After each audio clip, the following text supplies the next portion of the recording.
Good day, everyone. So today we are going to discuss about the global demography. And at the end of this lesson, you are expected to identify the different international issues and trends in global population, synthesize the concept of globalization in relation to demography and population, and explain the theory of demographic transition and its effects on global population. So we have here to look at terms that you should know when you encounter the word demography. First, demography, a field in statistics that is concerned with births, deaths, income, or the incidence of disease.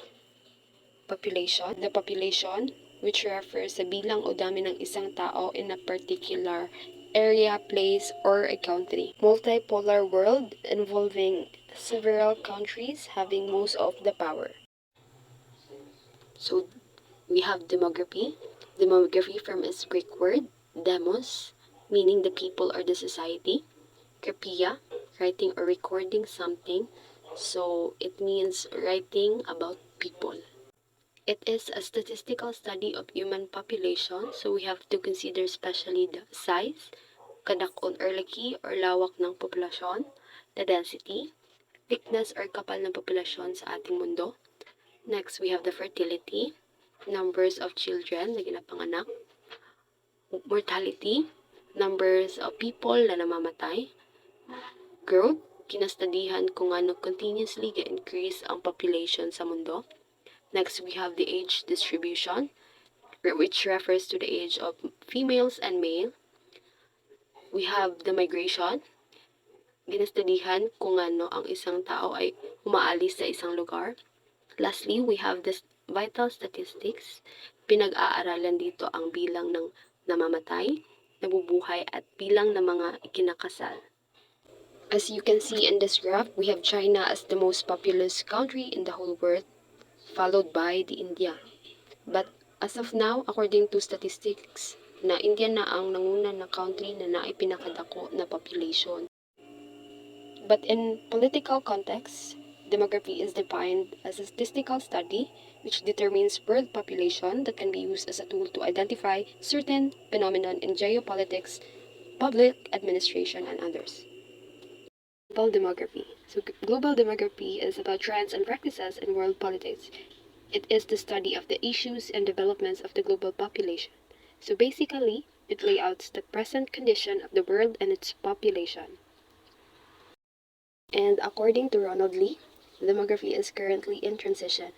The mortality rate declined, followed by fertility, causing population growth rates to accelerate and to slow down again. One of the reasons of this transition nga nagkababa ang mortality and fertility rate ay because of the new medical technologies, better healthcare, and living condition. So it makes fewer people die, making the mortality rate nga kababa.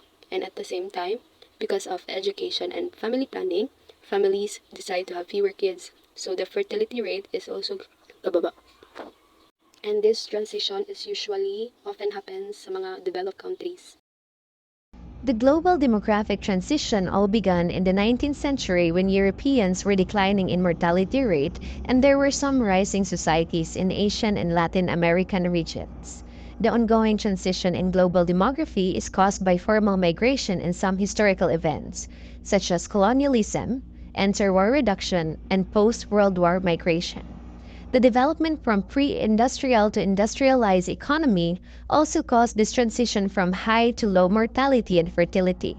It is observed that most developed nations have completed this transition and thus have low birth rates and high income.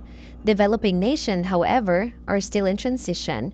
It is debatable whether higher income result in lower population growth or whether lower population leads to higher income. Lee explains that the transition to low mortality rate was influenced by the reduction of contagious and infectious disease caused by the advancement in medicine and improved nutrition because of the presence of local and international markets due to better transportation of goods. Meanwhile, the factor that lead to low fertility rate are the preference over child survival, that number of childbirths, and the assumption that raising a child is more costly than the consumption of goods, as children render less economic contribution due to years spent on education. According to Lee, global demography is a series of events in population growth, fertility, and mortality rate for the past years, decades, and centuries. This demographic transition is an ongoing event in history. It will end in 2100. But did you know that the world is bigger than what people know about it, but it is smaller than how they perceive it?